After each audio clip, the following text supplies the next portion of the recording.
Bonjour à tous et bienvenue dans cette vidéo Révise Express sur la leçon l'industrialisation et l'accélération des transformations économiques et sociales en France. Voyons les connaissances essentielles d'abord, savoir expliquer l'accélération de l'industrialisation.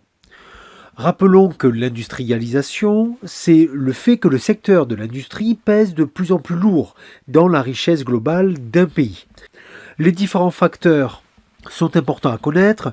Il s'agit des innovations liées à la naissance de la machine à vapeur, qui a transformé les modes de production, notamment par la mécanisation de la production.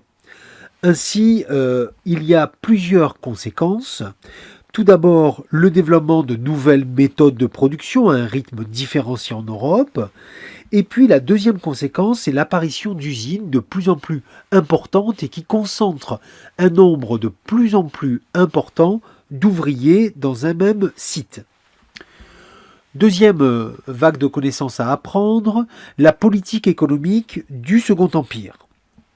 Tout d'abord, l'idée que cette politique économique du Second Empire, donc sous Napoléon III, aboutit à une modernisation rapide des productions en France. Napoléon III s'inspire du saint-simonisme. C'est une doctrine économique élaborée par le comte de Saint-Simon et qui a pour objectif de bâtir le bonheur de l'humanité sur la notion de progrès. Progrès à la fois industriel, scientifique et technologique.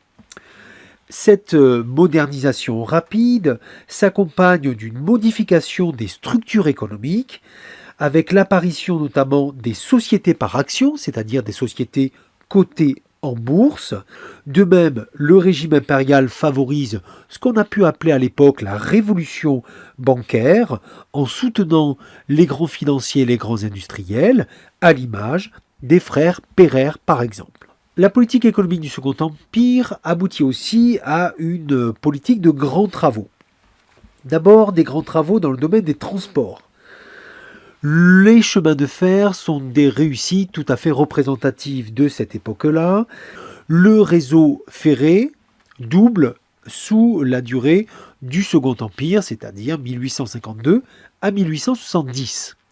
Autre grande transformation, ce sont bien sûr les transformations urbaine à l'image de Paris sous l'action du préfet Haussmann qui se dote de réseaux de communication mais aussi de réseaux d'égouts, d'éclairage au gaz plus performants et qui permet d'en finir avec la vieille ville vétuste de Paris et d'en faire une ville très moderne à l'image de la construction des immeubles haussmanniens.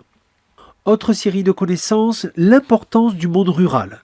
On parle beaucoup dans cette leçon d'industrialisation, d'ouvriers, mais n'oublions pas qu'à l'époque, quand même, la population française est majoritairement rurale.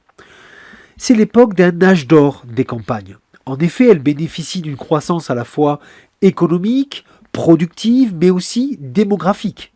D'ailleurs, les techniques agricoles et les techniques agraires connaissent d'importantes modernisation, notamment par l'utilisation d'engrais naturels puis chimiques, mais aussi par la mécanisation.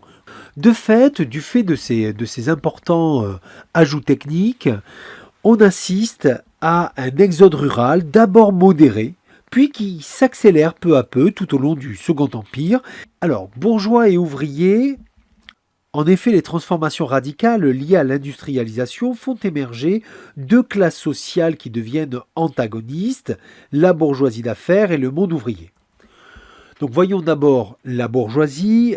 En effet, le développement industriel, le développement commercial donne naissance à cette classe sociale de la bourgeoisie et c'est surtout la haute bourgeoisie d'affaires qui va devenir la nouvelle élite sociale avec le soutien du Second Empire, comme on l'a vu précédemment.